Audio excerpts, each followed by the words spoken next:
నమస్తే, welcome to our channel. నేను మీ పద్మావతి. ఈరోజు మనతో పాటు ప్రముఖ జ్యోతిష్య వాస్తు పండితులు డాక్టర్ గుండెపూడి శివసుధీర్ శర్మ గారు ఉన్నారు. మరి ఆయనతో మాట్లాడి తులారాశి వారికి ఎటువంటి ఫలితాలు ఉండబోతున్నాయో తెలుసుకునే ప్రయత్నం చేద్దాం. మరి మీరు కూడా చూసేయండి. నమస్కారం గురువు గారు. శ్రీమాత్రే నమః. శ్రీ గురుభ్యో నమః.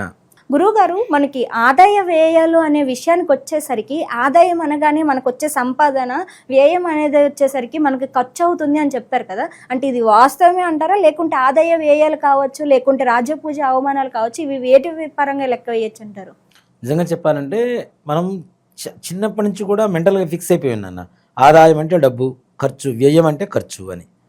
ఆదాయ వ్యయాలు అనేటువంటివి మనకి పంచాంగంలో ఇచ్చేటువంటి విధానం ఏమిటి అంటే కేవలం డబ్బు విషయం ఒక్కటి కాదు.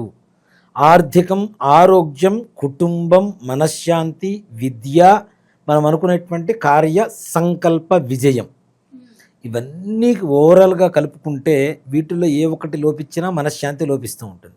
కాబట్టి ఇవన్నీ కలుపుకొని ఆదాయ వ్యయాల రూపంలో చూపిస్తారు. కానీ డబ్బు మాత్రం కాదు, డబ్బు ఒక్కటి మాత్రం కాదు.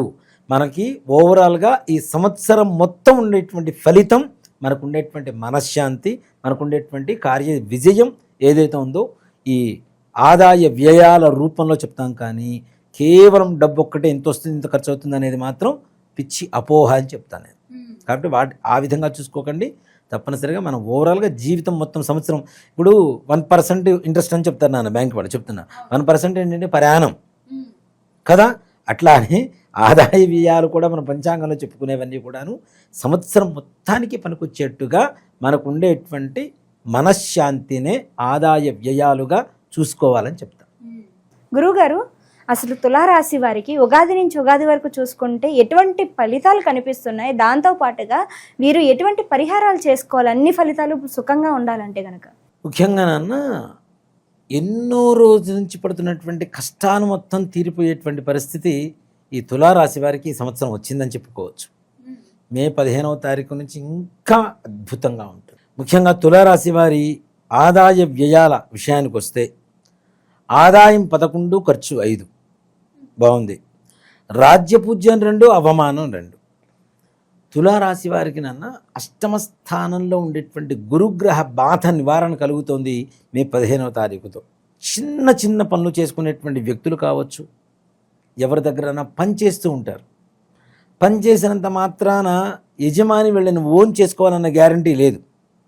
హీనంగా చూసేటువంటి వాళ్ళు ఉంటారు కదా, అలాంటి వాళ్ళకు కూడా కష్టాలన్నీ వెళ్ళిపోయి శుభ పరిణామాలు జరగడానికి సంపూర్ణమైనటువంటి అవకాశంగా ఈ విశ్వావసునామ సంవత్సరంలో చెప్పుకోవచ్చు. హీనంగా చూసేటువంటి పని వాళ్ళని కూడా వాళ్ళు కూడా గౌరవింపదగినటువంటి స్థాయికి చేరుకుంటారు. డబ్బులు ఏం చేస్తుంటారు, పని వాళ్ళకి ఇచ్చేటప్పుడు తీసుకో అని చెప్పి ఇచ్చేస్తుంటారు కదా. అలాంటిది ప్రేమతో యజమాని దగ్గర నుంచి డబ్బులు తీసుకునేటువంటి ఒక గొప్ప స్థాయికి పని వాళ్ళు కూడా చేరుకునేటువంటి మంచి కాలంగా చెప్పుకోవచ్చు. కొంచెం క్రమశిక్షణ గనక వీళ్ళు అలవాటు చేసుకుంటే అద్భుతమైనటువంటి ఫలితాలు చూడవచ్చు. అంత మంచి కాలంగా చెప్పుకోవచ్చు. చిన్న చిన్న ఉద్యోగాలు చేసేటువంటి వాళ్ళకు కూడా ఉన్నత స్థానంలో ఉండటం, ఒక గురుస్థానంలో ఉండేటువంటి యోగం కూడా కనబడుతుంది. గత సంవత్సరం నుంచి వీళ్ళు పడుతున్నటువంటి కష్టాలు ఏవైతే ఉన్నాయో అన్నీ తొలగిపోతాయి. అనారోగ్య సమస్యలన్నీ తొలగిపోయి సంపూర్ణమైనటువంటి ఆరోగ్యవంతమైనటువంటి కుటుంబ సభ్యులతో ఆనందంగా కాలం గడిపేటువంటి సమయం. వివాహం కోసం ప్రయత్నించండి, 100% అవ్వాల్సిందే, గ్యారంటీ, అనుమానమే లేదు దాంట్లో. వివాహం కోసం ప్రయత్నించి విసుగుబుట్టి వేసారి వదిలేసేటువంటి వాళ్ళు కూడా ఇప్పుడున్నటువంటి జనాలలో ముఖ్యంగా వివాహం చేసుకోము అనేటువంటి పిల్లలు ఎక్కువ మంది ఉన్నారు.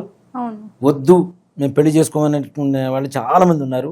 అలాంటి వాళ్ళకు కూడా మే 15వ తారీఖు తర్వాత వివాహ ప్రయత్నాలు, తల్లిదండ్రులు చిన్న చిరు ప్రయత్నం చేస్తే చాలు మంచి సంబంధాలతో వివాహం జరగడం అనేది తథ్యం తప్పనిసరిగా.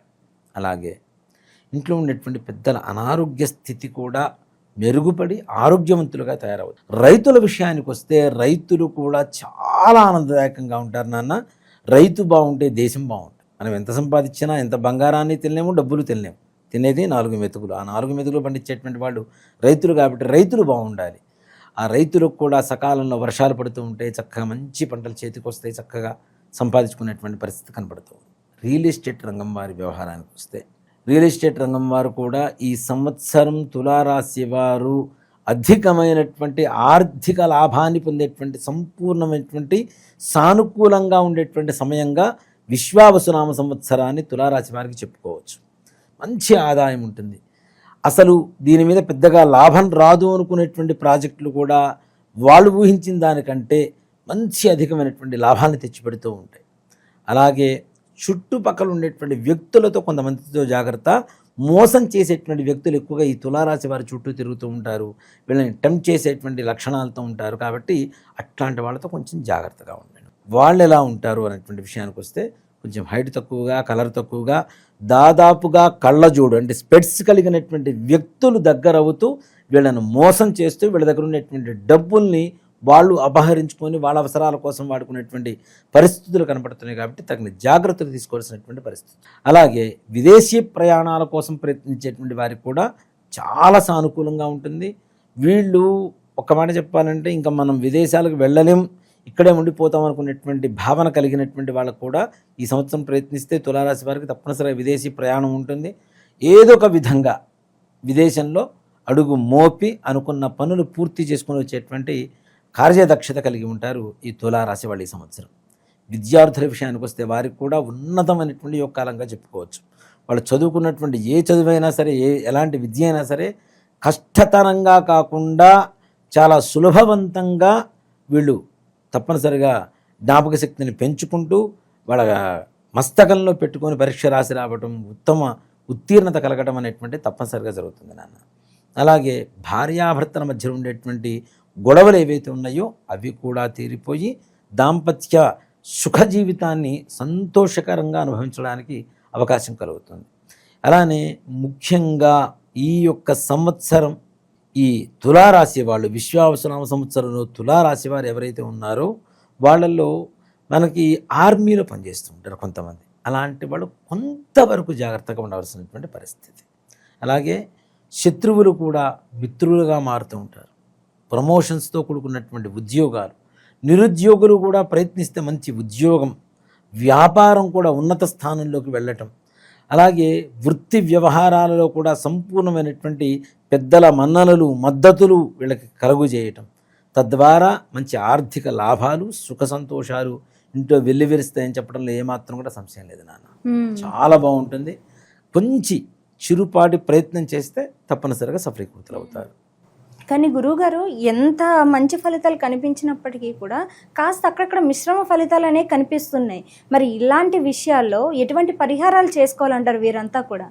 ముఖ్యంగా ప్రతి మంగళవారం సుబ్రహ్మణ్యేశ్వర స్వామి వారికి అభిషేకం చేసుకున్న, దేవాలయానికి వెళ్ళి అభిషేకం చేయించుకున్న, లేదు మాకు అవకాశం లేదు ఇంట్లోనే ఏమైనా చేసుకునేటువంటి అవకాశం ఉంది అనుకుంటే సుబ్రహ్మణ్యేశ్వర స్వామి వారి పటం ముందు చిన్న గిన్నెలో పచ్చిపాలు, పంచదార అక్కడ పెట్టి సుబ్రహ్మణ్య భుజంగ స్తోత్రం వినండి.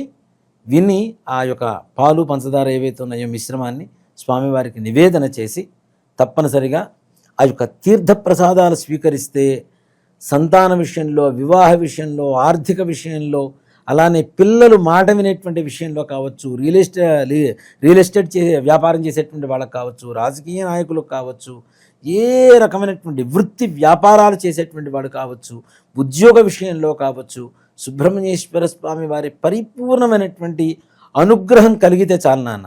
నిజంగా మాట చెప్పండి, సుబ్రహ్మణ్యేశ్వర స్వామి వారు ఎలా ఉంటుందంటే మనం ఎడిక్ట్ అవ్వడం ఒక్కటే ఆలస్యం, ఆయన మనకు తొందరగా ఎడిక్ట్ అయిపోతాడు, మనతోనే ఉంటాడు. మన చెయ్యి పట్టుకొని అరే ఇది నీ దారి అని చెప్పి ఒక దారి చూపించేటువంటి ఒక గొప్ప శక్తి ఎవరన్నా ఉన్నారు అంటే సుబ్రహ్మణ్యేశ్వర స్వామి వారు. అందులో ఆయనకు ఉండేటువంటి లక్షణం ఏంటి? ఆయనకి అభిషేకం చేస్తే చాలు, పూజ చేసినా చాలు, ఆయన స్మరించినా చాలు, ఆయన చేతిలో ఉండేటువంటి జ్ఞానశూలం అంటాం. ఈ జ్ఞానశూలం ఎంత షార్ప్గా ఉంటుందో మన బ్రెయిన్ అంత షార్ప్నెస్ పెరుగుతుంది. పిల్లలకు కావచ్చు, పెద్దలకు కావచ్చు.